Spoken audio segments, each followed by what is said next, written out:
खुदा उनके लोगों माचिस की तीली में सर तो होता है पर इसमें दिमाग नहीं होता, इसलिए ज़रा सी रगड़ पर यह भड़क उठती है और आखिर इसका अंजाम क्या होता है? ये जलकर भस्म हो जाती है। हसद करने वाले का अंजाम भी यही होता है, वो हसद करता है और जलकर राख हो जाता है।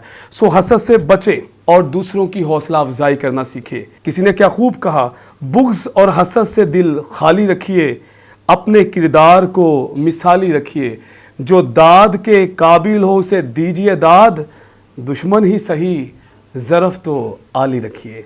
सो आए दूसरों की हौसला अफजाई करें, प्यार मोहब्बत हमांगी के मैसेज को फ़रोग़ दें, मिलकर रहें।